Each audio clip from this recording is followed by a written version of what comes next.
Gen Z's workplace politics are getting absolutely unhinged. Meta's Mark Zuckerberg blows the whistle on Joe Biden, and fat positivity TikTok is simply getting out of control.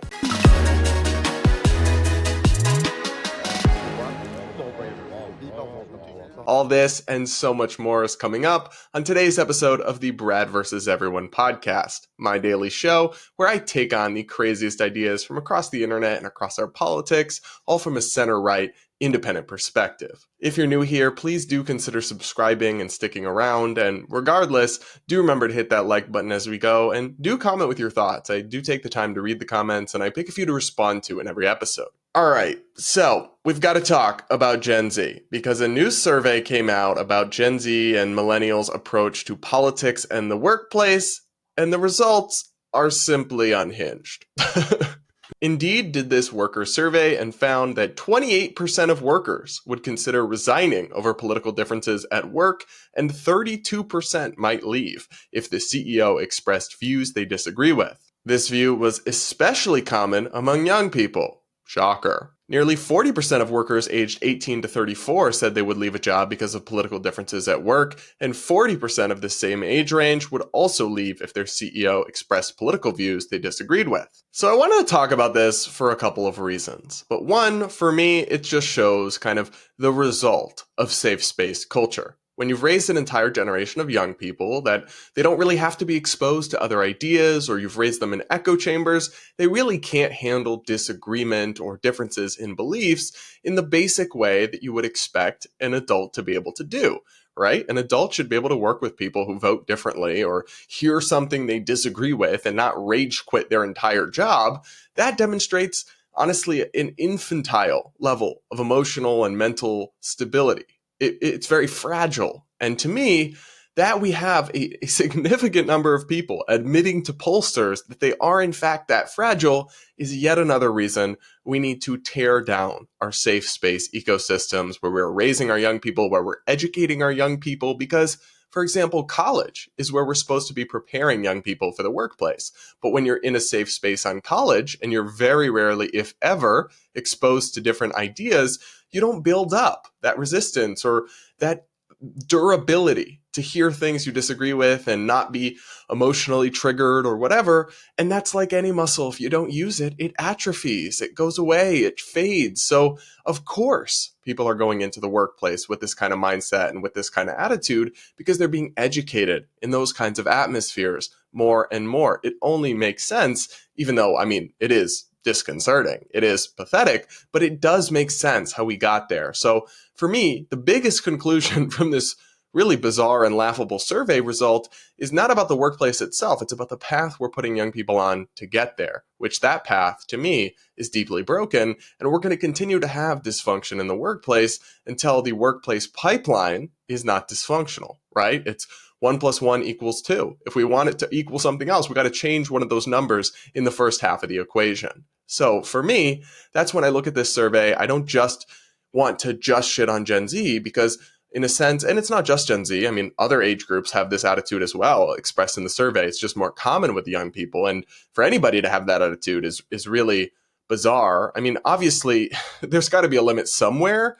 But if you generally can't handle the fact that your CEO might say something you disagree with, that's snowflake behavior. That's ridiculous. If you would consider resigning because your company's just, the leadership are politically different than you, now that's different than if it's being forced down your throat or if they're, doing stuff that's really against your values. But just because they vote a different way is not a reason to leave a job you like. And if you think it is, that reflects an intolerance. It reflects a closed-mindedness that I think does come from our education system at its root. The other reason that this intolerance in the workplace is a real problem is because we actually need workplaces to have a mix of views and a mix of perspectives. Liberal and conservative and independent-minded people aren't all the same. And they all bring different values and emphasis and perspectives that could be valuable in a lot of lines of work. If you just have everybody who thinks the same way in a room, you're going to have a lot of blind spots. And you're also going to create a hive mind groupthink culture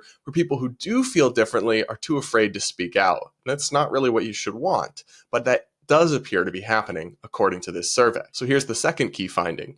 39% of survey respondents reported there being some social pressure to conform to a certain political perspective at work.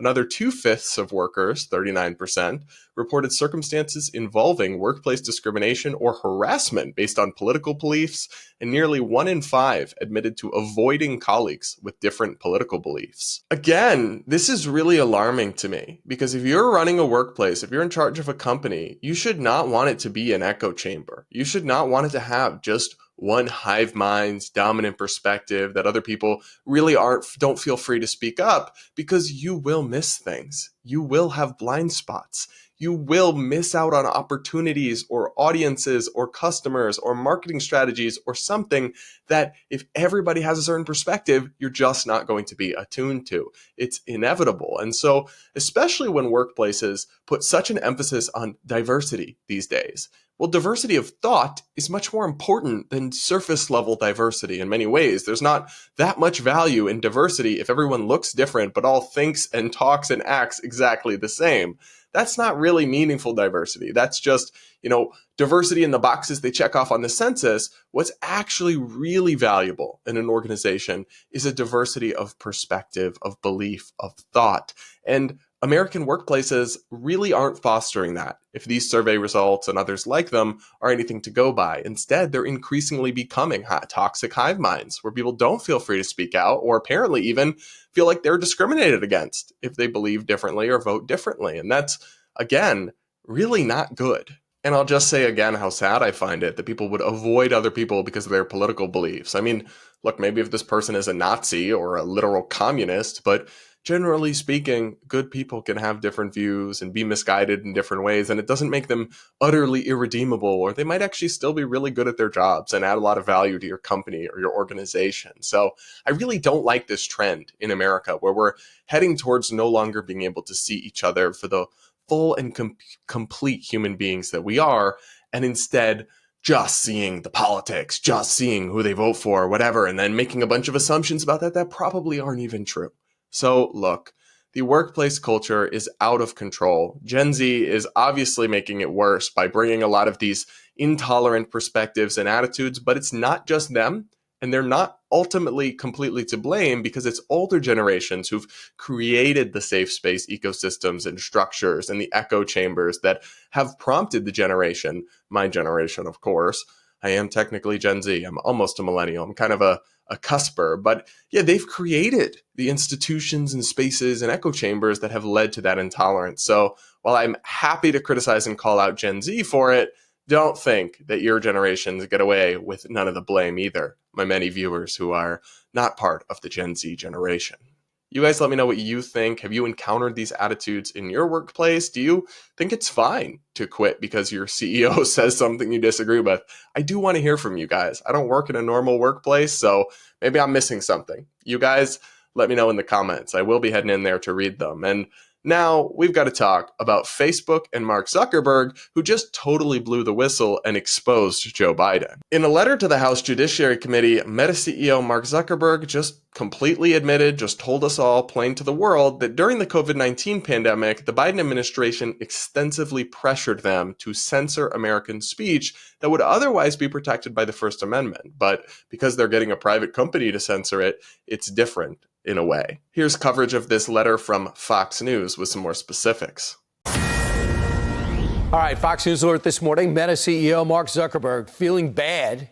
Feeling bad for caving to the Biden-Harris White House, who he admits pressured him and his company into censoring COVID content. Zuckerberg writing, quote, in 2021, senior officials at the Biden administration, including those from the White House, repeatedly pressured our teams for months to censor certain COVID-19 related content, including humor, satire, and expressed significant frustration when we did not meet their demands. I believe the government pressure was wrong, and I regret that we were not more outspoken about it. So apparently Biden can't even take a joke. They literally tried to censor satire and parody, get it taken down off Facebook, which is just pathetic and dumb. Look, I have so many problems with this whole story, and unfortunately it's confirmation of what we already knew. We already knew that the Biden administration used the levers of the federal government to pressure social media platforms to take down content they didn't like. We already knew that from the extensive reporting done after Elon Musk took over Twitter, the Twitter files that revealed this pressure campaign being done to Twitter.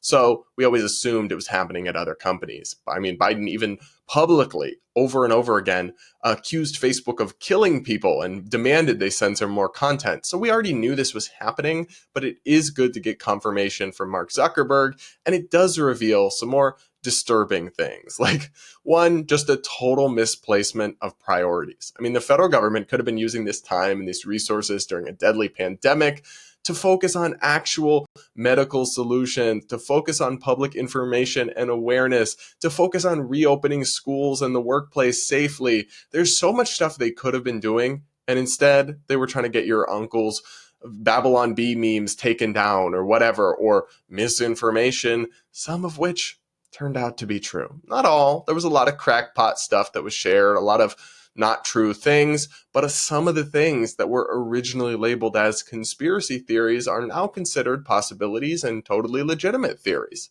The best example of this is the COVID lab leak theory. The idea that COVID originated from a lab in Wuhan was originally dismissed as a conspiracy theory, and Facebook would take it down if you posted it or shared it. Maybe they were doing that because of federal government pressure. Now, right? We don't know. But that actually has turned out to be a totally legitimate theory that now many people believe is the cause of the pandemic, including federal agencies like the FBI. So that's the big core problem I have with this. The Biden administration's general approach of like lobbying private companies behind the scenes, pressuring them. You remember, the federal government has a lot of regulatory and financial power over big tech companies. So when they make a request, it's not just a pure request. There's a coercive element to it. Anyway, the problem I have with this whole approach is pretty simple. It's that they don't know one objective truth. The government experts are not these infallible geniuses who always know what is the true information and what is the misinformation. I mean, you look at a guy like Dr. Anthony Fauci, and he was either wrong or inconsistent and contradicted himself on all sorts of things during the course of the pandemic, from masks to how the vaccines would work, to things like herd immunity, to the safety of school reopenings, and so much more. So the idea that these government experts ever had one truly perfect vision of the truth that they could be trusted to impose on the public discourse is laughable after our experience with the pandemic. I mean, like I mentioned, the COVID lab leak theory totally discredits that notion, but so does just the general idea that we arrive at truth, not through a top-down government dictate of here's what people should be allowed to say online, but through an open marketplace of ideas where theories can be aired and debunked and fact-checked, and the truth will rise to the top over time. We don't need these government experts lobbying private companies to do what they can't and censor us. That's also a First Amendment red flag. Whether it technically violates the letter of the First Amendment to do these kinds of pressure campaigns is unclear, at least right now to me, because it's being actively litigated in court. It's called jawboning from a legal concept. So groups like FIRE, the Foundation for Individual Rights and Expression, they've got a lot of great work on this, but it's being litigated. When does it cross the line from being a request to being a coercive act of censorship, basically? So the law's a bit muddy, but we can say certainly. And also, like, we have Mark Zuckerberg telling us this happened, but we don't actually have the details. We don't know what the specifics were, how coercive it was, or was it just purely just suggestions? So the law is a bit muddy. I can't make any definitive conclusions about the constitutionality of all this. But what I can say is that it demonstrates a real disregard and contempt from the Biden administration for the principle of free speech and free expression in a way that, regardless of the law, is really deeply concerning. And unfortunately, they really don't appear to have learned their lesson at all. Because after this story broke, after Mark Zuckerberg sent out this letter and it made all these waves, the Biden administration put out a statement and they said, when confronted with a deadly pandemic, this administration encouraged responsible actions to protect public health and safety. Our position has been clear and consistent. We believe tech companies and other private actors should take into account the effects their actions have on the American people while making independent choices about the information they present. Translation, they regret nothing. They still think the government knows best and should pressure private companies to take down American speech that they don't like. I mean, look, you would really hope that through the pandemic and after making so many mistakes, the White House, the Biden administration would gain a little bit of humility, might realize that they're not these infallible, perfect experts after all. But if the response to Mark Zuckerberg's letter is anything to go by, they have not, in fact, had this realization. You guys let me know what you think in the comments below. Do you think this violates the First Amendment? And do you really think the government should be in this business of private pressure campaigns to take down speech at all? Let me know in the comments, and do remember to hit that like button. Now, it's time for Brad versus TikTok, my daily segment where I take on the craziest ideas from the Clock app. Pronoun of the day is slugs. Today, we're taking a look at some absolutely wild TikToks from the fat positivity community. Brace yourself, because you will be rolling your eyes in just a moment, guys.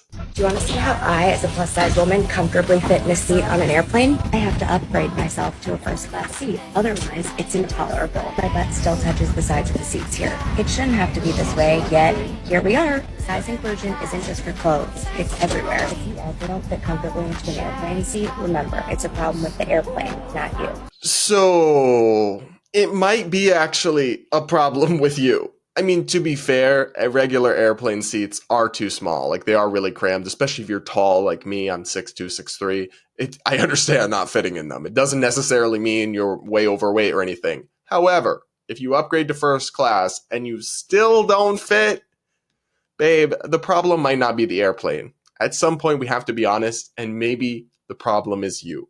Maybe you are overweight, you are obese.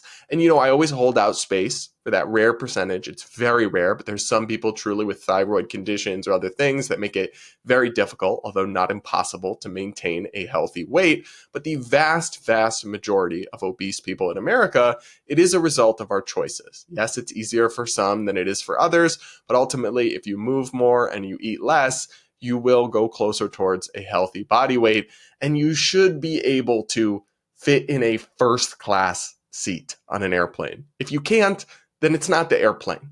I'm sorry. It's you. And you know what? I say this, like, again, not to mock anyone, but to push back on the idea that what we need to do is make first class airplane seats bigger because some people can't fit in them. No, we need to address the root cause of why it is that such a large number of people in America, pun not intended, can't fit into the largest and spacious seats on an airplane. Like, that's bad. And it's not bad just, being vain and looking at, oh, you're not aesthetically pleasing to me. Forget that. That doesn't matter. It's not about beauty. It's not about looks. It's not about that. It's about your health. Obesity and obesity-related illnesses are one of the top causes of preventable deaths in the United States. It takes years off your life. It causes all these health problems. So we should not be glorifying and promoting this the way that so many people on the fat positivity side of TikTok, that's literally what they call themselves, is pro-fat. They want to normalize the fatness. They push the healthy at any size lie. I mean, this is not something we should be doing. We should always treat people with kindness and compassion. I never support bullying, and body shaming people often makes it worse and makes them upset and hurt, and they eat more to cope with their feelings. So it's not kind and it's not productive. But what we should not be doing is enabling people to the point where we are redoing airplane infrastructure, even in first class, to make them fit bigger seats, instead of maybe trying to say, like, okay, well, why are so many people morbidly obese? And what can we do to address that for their own sake so they can live longer lives and so they can see their kids and grandkids grow up for their sake and for our country and our economy and all the ways that obesity is an epidemic that's simply devastating us. But no, this type of toxic content on social media is not helpful, and it really, really should stop. You guys let me know what you think of this TikTok in the comments below. And do remember to hit that like button to reward my suffering through the depths of stupidity that is this hellscape of an app. And now I'll wrap up this episode by reading a few of your comments you left on yesterday's show. One person says, if you put tariffs on products, that will make companies think twice before leaving the US and taking the jobs overseas. In the long run, it's worth it. Tell it to the Rust Belt. Yeah, I understand why people think this, but this is actually wrong. So for every job that you protect here in the US, or every company you encourage to stay in the US, you're also encouraging others to leave the US, because the things they rely on as inputs to their company, there are like imports, get more expensive from the tariffs. So the cost of doing business in the US goes up for some companies. Now other companies get protected, but it doesn't actually achieve the effect that you're talking about here, because for example, the steel tariffs protected some jobs in the steel industry, but in the many other industries that require steel, that got more expensive from the tariffs, because that's the whole point of tariffs, is to make the things more expensive. So that industry benefits from the higher prices. Well, the people who got those tariffs passed along to them in their input costs, those businesses had to cut more jobs. And many of them probably were driven to take jobs overseas because their cost of business went up. So while this theory gets touted a lot, it's just not how it works out in reality. Another person says, "Oh, Brad, you need to get away from the pop music and join the rest of us men and listen to metal. It would help relieve the madness after watching all of those TikTok videos." I don't know. No shade. Y'all should listen to whatever music you want, but metal is not my cup of tea. I just don't want, yeah, it's just too much. It's too much for me. Sorry. Another person says, "With this fellow Brad has been watching your videos for a while now, and I've got to say, I find your takes very honest, fair, and refreshing. It's difficult finding truth seekers these days who have the humility to seek out the truth instead of just asserting it. Once someone stops asking themselves, is this true? They are no longer seeking. Luckily for us, that's not you. Keep up the great work." Well, thank you so much, my fellow Brad, and you have a wonderful name. I have to say so myself, but thanks for the kind words, and thanks for watching. Another person says, "Honestly, I'm going to disagree here when it comes to this discussion. Fame doesn't mean fans or fanatics can harass an artist or any celeb. She can talk about this issue if she wants. She's not the one asking for any of this, nor does anyone else in the public eye. Even YouTubers do not deserve that." So I think we're missing each other in this conversation, because I think I was pretty clear on the show yesterday that when it comes to actual harassment or stalking, of course, she's justified to be upset by that. And that should never happen to any celebrity. In this case, we're talking about Chappell Roan from yesterday's show, the pop star who complained.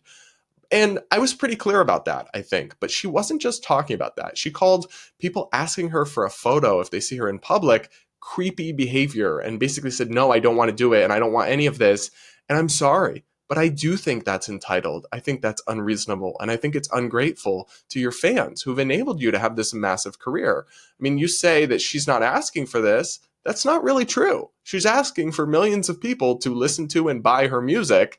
And I think the least she can do is smile and take a photo with some of them in public. Of course, she has the right to speak about this on her TikTok or anywhere else, but we also have the right to criticize her and say that she comes off as out of touch for this approach and ungrateful. Again, I mean, people go to factories every day in this country. People go work on farms. People work 14-hour shifts in retail. And like, if that is the great cross that you as Chappell Roan have to bear, is that when you go out to a coffee shop, people will ask you to take a photo with them, you're just not going to get pity points from me on that one. And I think if you shit on your fans for wanting that, you are in the wrong. I do. And you know what? If you guys disagree, that's okay. Another person says, "Brad has officially lost me now. MAGA brain rot." This comment was curious to me because it was left on yesterday's episode, where I literally dedicated an entire segment to criticizing Trump's VP nominee, who was a MAGA Republican. So I was just confused. Also, my take on Chappell Roan doesn't have anything to do with MAGA or politics. It's just my opinion on this cultural thing. So whatever. I know that I'm neither true MAGA nor brain rotted. So have whatever opinion you think, I guess. All right, guys, that's it for this episode of the Brad versus Everyone podcast. Thank you so much for tuning in and joining me. I really do appreciate you all so much. Make sure you're subscribed if you aren't yet. Do hit that like button and do comment with your thoughts below. I do read the comments and I pick a few to respond to in every episode. And if you comment with the super thanks, I will definitely pick yours, unless it's like really inappropriate or something.